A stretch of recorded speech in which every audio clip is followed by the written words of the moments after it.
In this demonstration, we're going to see a head-to-head test between a Colt H-Bar 15 with the GI buffer in it and the same Colt H-Bar 15 with our button head buffer in it. The ammunition being used is SS-109 green tip 62 grain military ball, and our distance to target is an exact 100 yards. And with regard to the background on our shooter, well, Larry tells me that he tries to get out to a range about 5-6 times a year to keep the edge on. Otherwise, he's pretty good at hunting. And what he's going to fire is 12 rounds, and then we will go down range and see how he did. And then we'll take out the GI buffer, put in the button head buffer, and Larry will re-zero for the button head buffer, and then shoot another 12 rounds, and we'll see what kind of difference we get. So Larry, if you're ready, go ahead and get going.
Okay, you all empty, Larry?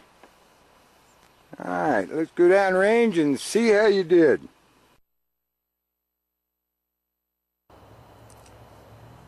Alright, we're down range, and this is our shooter, Larry Lucero. You get a better look at him.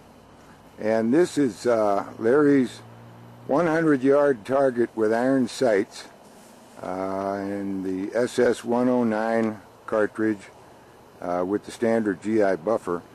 And Larry, go ahead and show us your groups there. We'll get a little tighter. So you had that one fly out on you, and then the rest of them don't look too bad. They're sitting in the 9-10 and X, 9-10 ring. I don't know, Larry, that's a pretty good group for GI. What do you think? You think the button head will be able to do any better than that? Well, Jim, for GI, SS-109 ammunition and the GI buffer assembly, I think that's a fairly decent group at 100. Yeah, I agree with you. I just hope that the button head makes a dramatic difference for us. I think we'll give it a try. Alright, we'll give it a shot, Larry, so we'll just fade to black and get you set up to fire again with the button head, and then we'll see how you do on that one. That sounds great.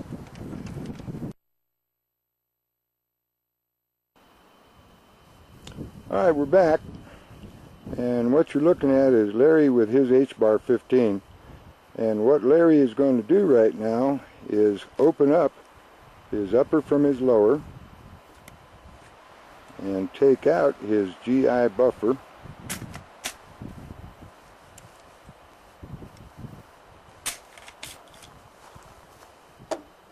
And now he's going to put in our button head buffer.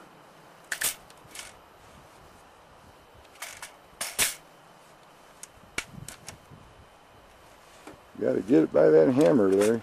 There you go. And now he's going to close the upper onto the lower. He's going to use a cartridge to push the button head back a little bit, and then puts the rear takedown pin through, and he's good to go.